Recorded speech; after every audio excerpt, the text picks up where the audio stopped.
जय हिंद दोस्तों, आशा करता हूं कि आप सब लोग बेहतर होंगे। मेरा नाम है पंकज शर्मा और मैं स्वागत करता हूं आप सभी का एससीएस एकेडमी के इस ऑनलाइन करंट अफेयर की क्लासेस में। दोस्तों, करंट अफेयर की ऐसी क्लास जिसमें टॉपिक की कंप्लीट कवरेज होती है, करंट टू कोर स्टडी करते हैं ताकि आप उस टॉपिक के मास्टर हो जाते हैं और एग्ज़ाम में अगर वैसा प्रश्न आपके दिखाई पड़ता है तो आप उसको बिना किसी टेंशन के ईजिली सॉल्व करते हैं, उसके गलत होने की संभावनाएं नहीं रहती हैं। क्लियर। आज के इस क्लास में भी हम ऐसे डिस्कस करेंगे और आज जिन टॉपिक पे डिस्कस करेंगे उनमें पहला टॉपिक है आपका जीआई टैग। सबसे पहले हम बात करेंगे जीआई टैग की और इसमें हम लोग बात करेंगे कि जीआई टैग चर्चा में क्यों रहा, क्यों दिया जाता है, किसे दिया जाता है, कौन देता है और अब तक किन किन महत्वपूर्ण चीज़ों को जीआई टैग मिल चुका है, ये बात करेंगे। ठीक है। और उसके बाद हम बात करेंगे मन्नार की खाड़ी की।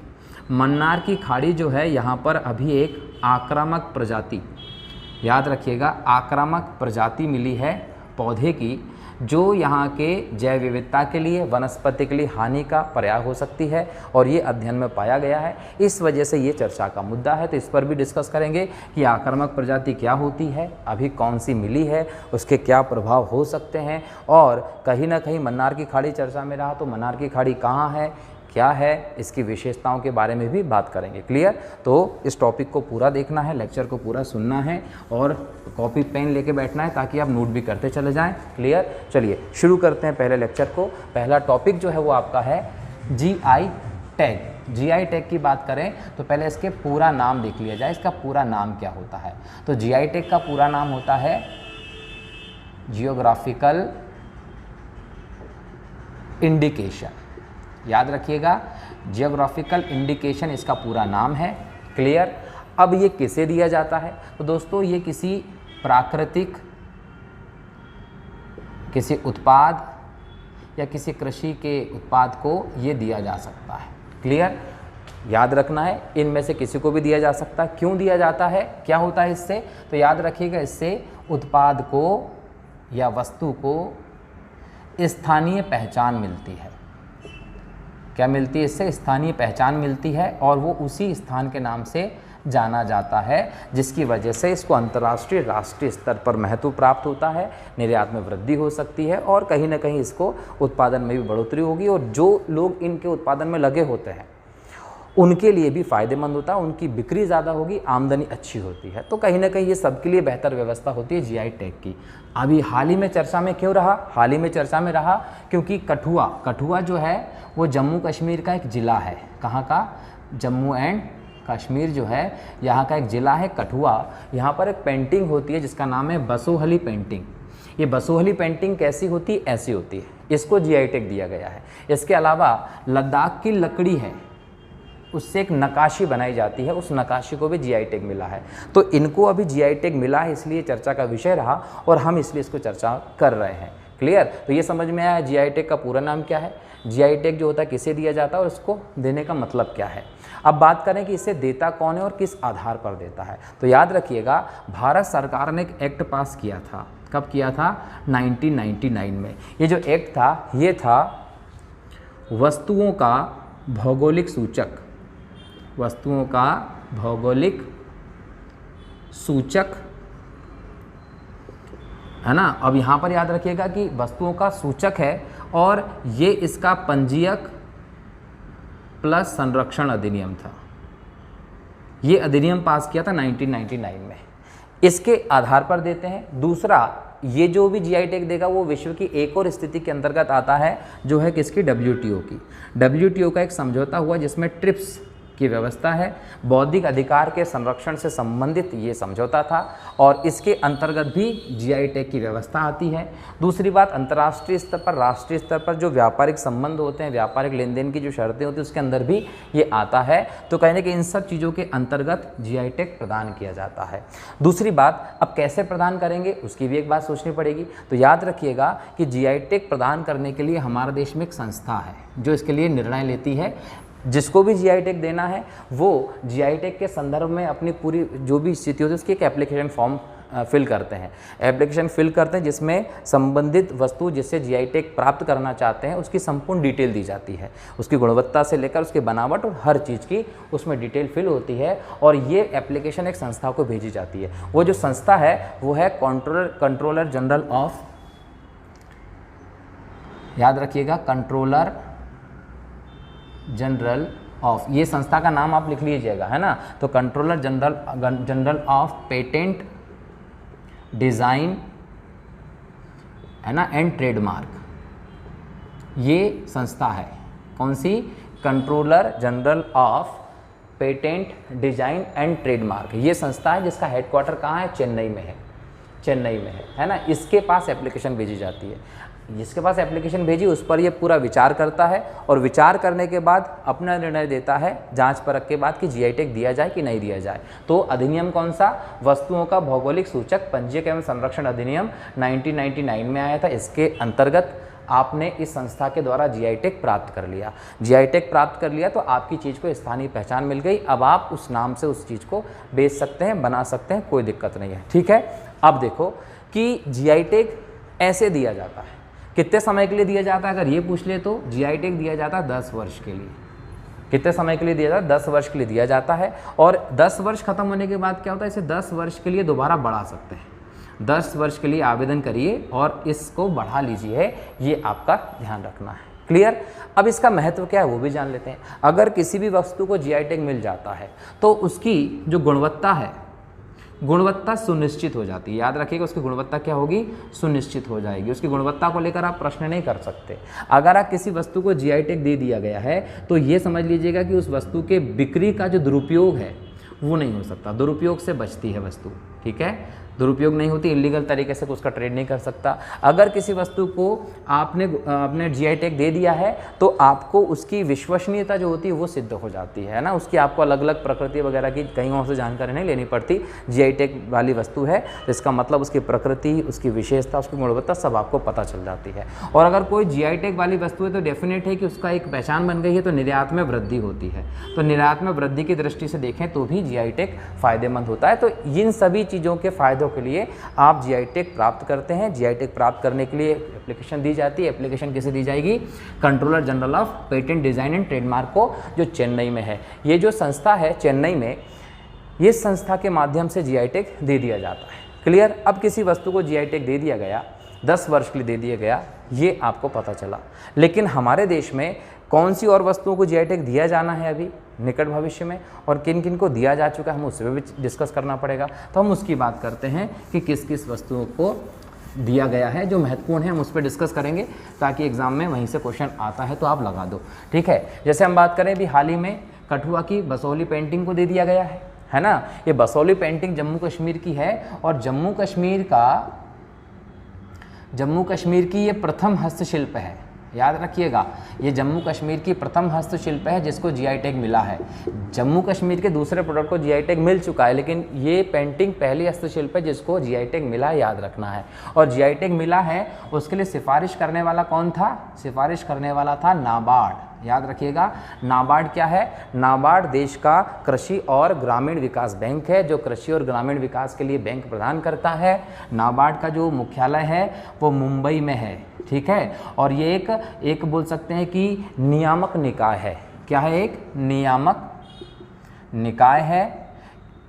क्लियर? और नाबार्ड की स्थापना एक एक्ट के द्वारा की गई थी। 1981 में नाबार्ड का अधिनियम पास किया था संसद ने। उसके बाद नाबार्ड बना था कब? 12 जुलाई 1982 को स्थापना हुई थी नाबार्ड की। तो नाबार्ड ने इसके लिए सिफारिश की थी, उसके बाद ये मिला है आपको बसोली पेंटिंग। ठीक है। लद्दाख की लकड़ी अगर देखें तो लद्दाख ठंडा प्रदेश है, तापमान कम होता है, बर्फ़ होती है। वहाँ पर जो पेड़ होंगे, वृक्ष होंगे, वो मुलायम लकड़ी वाले होते हैं। तो वहाँ के मुलायम लकड़ी के जो वृक्ष होते हैं उनसे नक्काशी की जाती है, उसे भी जीआई टैग मिला। इसके अलावा बात करें तो विशेष बनारसी लंगड़ा आम को, बनारसी पान को, रामनगर के भंटा मतलब बैगन, इनको भी मिला है जीआई टैग। आदम चीनी चावल जो चंदौली में होते हैं, इन्हें भी जीआई टैग मिला है।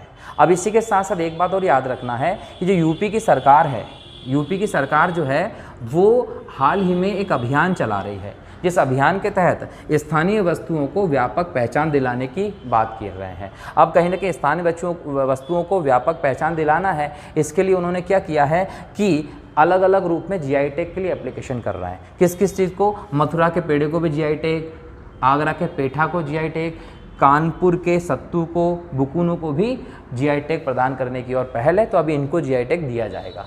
क्लियर? तो ये रहे कि हाल ही में किसे जीआई टैग दिया गया है और किसको दिया जाएगा, है ना। अब हम बात कर लेते हैं कि पहले किस किस वस्तु को, उत्पाद को जीआई टैग मिल चुका है। तो वहाँ हम देखते हैं, तो याद रखिएगा, बासमती चावल को जीआई टैग मिल गया है, चंदेरी की साड़ी को जीआई टैग मिल गया है, मैसूर की साड़ी को जीआई टैग मिल गया है, अरनमुल्ला कन्नदी जो होता है, एक प्रकार का मेटल में कांच लगा दिया जाता है, उसको भी जीआई टैग मिला हुआ है, ये केरल का है।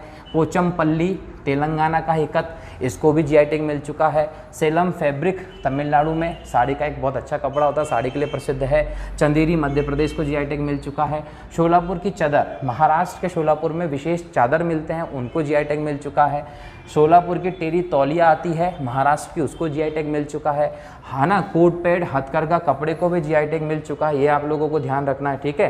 तो इन सब चीज़ों को क्या है, जीआई टैग दिया जा चुका है, ये ध्यान रखिएगा। इसके अलावा अगर हम बात करें दोस्तों, तो जीआई टैग की जो व्यवस्था है वो और भी चीज़ों को मिली है ना, जिसके तहत हम देखते हैं कि कुल्लू के शॉल, कुल्लू हिमाचल प्रदेश, इसके शॉल को मिल गया है। कांगड़ा की चाय को मिल चुका है, तंजावुर की पेंटिंग को, इलाहाबाद के सुरखा को, फर्रुखाबाद के प्रिंट को, लखनऊ के जरदौजी, याद रखिएगा अगर एग्जाम में क्वेश्चन आएगा तो लखनऊ की कौन सी वस्तु को जीआई टैग मिला है, तो लखनऊ के जरदौजी को मिला हुआ है। कश्मीर का केसर, कश्मीर के अखरोट की लकड़ी की नक्काशी, मैंने कहा ना जो पेंटिंग को मिला है वो हस्तशिल्प की दृष्टि में मिला है पहला, यहाँ पर कहीं ना कहीं हथकरघा उद्योग जो है उसमें केसर और अखरोट की लकड़ी की नक्काशी इनको मिल चुका है। तमिलनाडु जो है यहाँ के ईस्ट इंडिया लेदर को, गोवा की फैनी, ये क्वेश्चन एग्जाम में आ चुका है, गोवा की फैनी को भी जीआई टैग मिल गया है। उत्तर प्रदेश के कन्नौज का इत्र, इत्र कहाँ का, कन्नौज का इत्र जो है इसको भी जीआई टैग मिल चुका है, याद रखिएगा। इसके अलावा हम बात करें तो आंध्र प्रदेश में तिरुपति बालाजी का मंदिर है, यहाँ का जो लड्डू है उसको भी जीआई टैग मिला हुआ है। राजस्थान के बीकानेर की भुजिया को मिला हुआ है, तेलंगाना के हैदराबादी हलीम को भी मिला हुआ है जीआई टैग। पश्चिम बंगाल का रसगुल्ला जो है उसको भी जीआई टैग मिला है, और कड़कनाथ मुर्गा जो मध्य प्रदेश के झाबुआ में होता है इसको भी जीआई टैग मिल चुका है। तो इतनी सारी चीज़ें जिनको जीआई टैग मिल चुका है। अब आपसे कुछ भी पूछ सकता है कि भाई कौन सी जगह के कौन सी वस्तु को जीआई टैग मिला है, या किस वस्तु का संबंध किस शहर से किस राज्य से, वो भी पूछ सकता है। तो यहाँ पर आप इसको अच्छे से प्रिपेयर कर लीजिएगा, पूरी लिस्ट बना लीजिएगा, है ना। मैंने यहाँ पर पैराग्राफ वाइज लिख दिया है, क्योंकि इतनी सारी चीज़ें एक साथ लिखना जो होता है वो संभव नहीं होता, इसलिए सब के सब आपको लिखित रूप में मिल गया है। इसका स्क्रीनशॉट ले लीजिएगा और स्क्रीनशॉट लेके इसको अपनी कॉपी में नोट्स अच्छे से बना लीजिएगा। क्लियर? एग्जाम में क्वेश्चन कैसे पूछेगा वो याद रख लेना। क्वेश्चन पूछेगा टेरी तौलिया कहाँ की प्रसिद्ध है, तो शोलापुर महाराष्ट्र याद रखना है, ठीक है। सेलम फैब्रिक कहाँ का है, तो तमिलनाडु याद रखना पड़ेगा, ठीक है। अर्नामुला कन्नदी ये कौन से राज्य के हैं, तो केरल याद रखना पड़ेगा। तो ऐसे क्वेश्चंस आते हैं जो आपको ध्यान रखना है, ठीक। चलिए, तो ये तो बात हो गई किसकी, ये हमने बात की है जीआई टैग की। जीआई टैग क्या होता है, कैसे मिलता है, महत्व क्या है, वो सब डिस्कशन किया। तो अब बात करते हैं अपन मन्नार द्वीप समूह की, कि मन्नार की खाड़ी में आक्रामक प्रजाति जो आई है उसके प्रकोप को लेकर।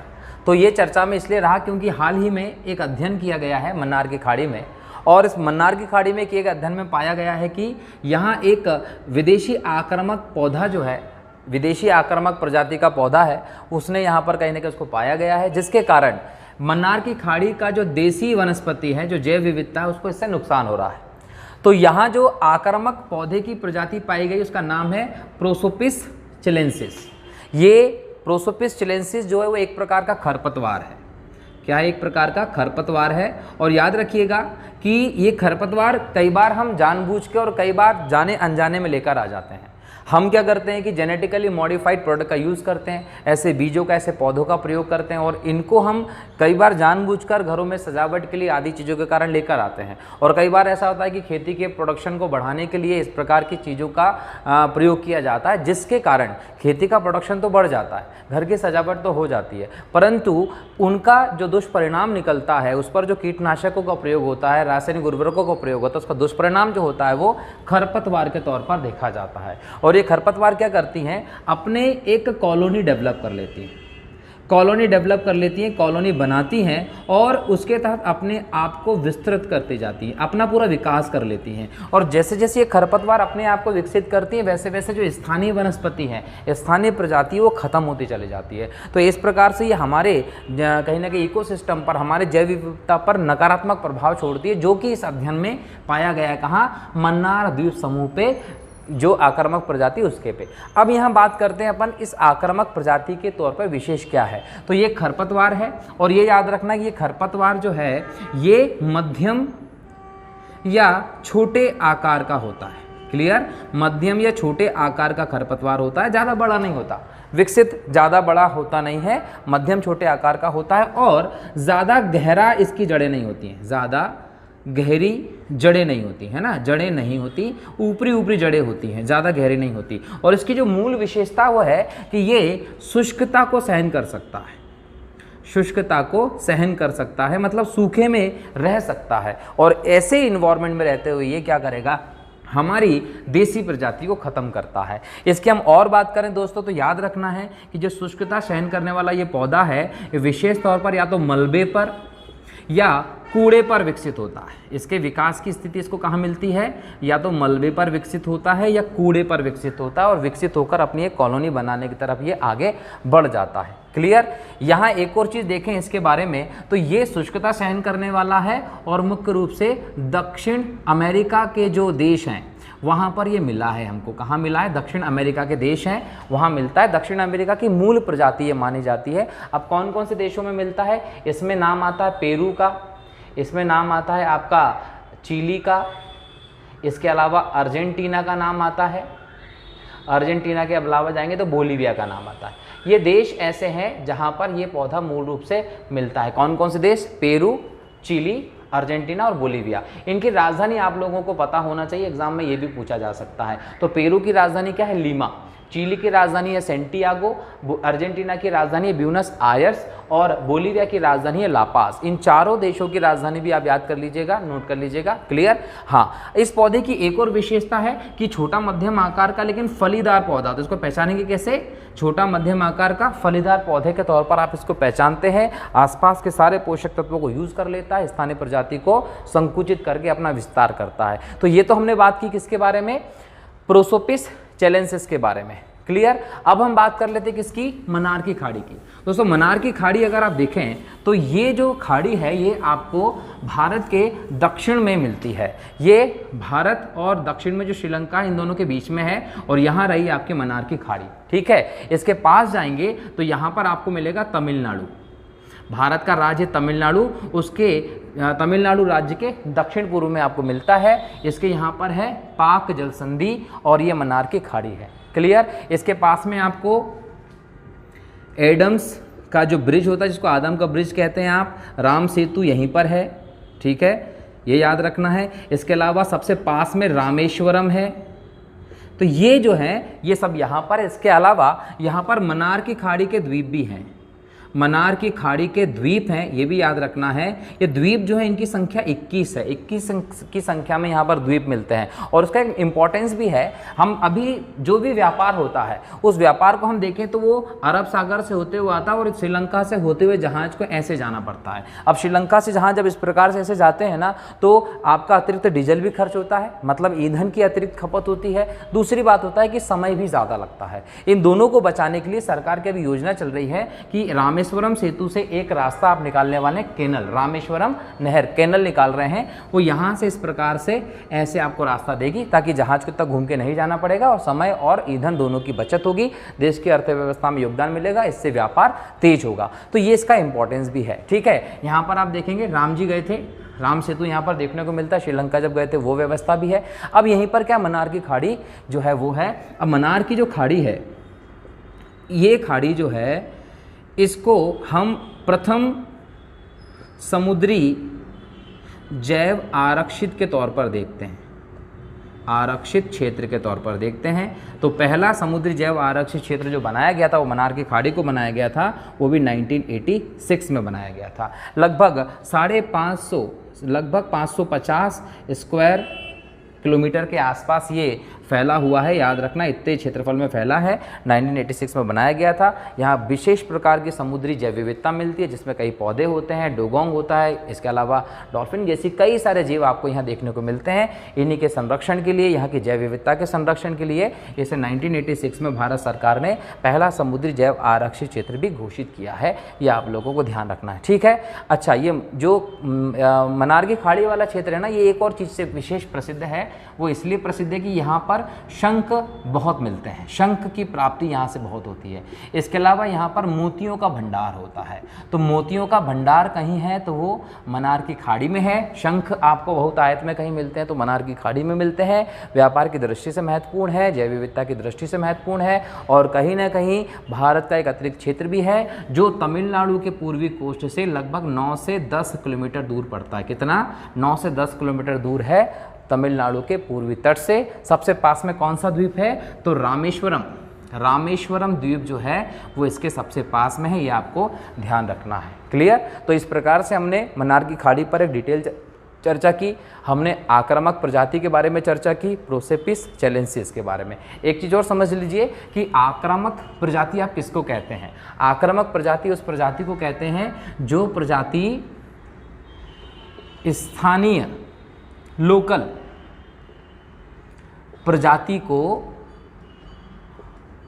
संकुचित करे, उसको नष्ट करे, ऐसी प्रजाति को आप आक्रामक प्रजाति के तौर पर जानते हैं, जो बाहर से लाई जाती है, या तो आप जानबूझकर लाते हैं सजावट के पौधों के तौर पर या कृषि के तौर पर आप लेकर आते हैं। तो आक्रामक प्रजाति ये होती है ना, और ये केवल इनको जीवों को नष्ट नहीं करती, संकुचित नहीं करती, उनके आवास को ख़त्म करती है, उनके कहीं ना कहीं जो खाने की वस्तु है, उनके आहार जो था उसको ख़त्म करती है, जिससे स्थानीय प्रजाति अपने आप संकुचित होती चली जाती है और एक समय बाद लुप्त हो जाती है। ठीक है, तो हमने डिस्कस किया यहाँ पर सबसे पहले GI टैग पर, और उसके बाद हमने डिस्कस किया आक्रामक प्रजाति को लेकर, मन्नार की खाड़ी को लेकर। आशा करता हूँ कि समझ में आया होगा और आपने नोट भी किया होगा। मिलता हूँ अगले लेक्चर में नए टॉपिक के साथ, तब तक के लिए बहुत बहुत शुक्रिया।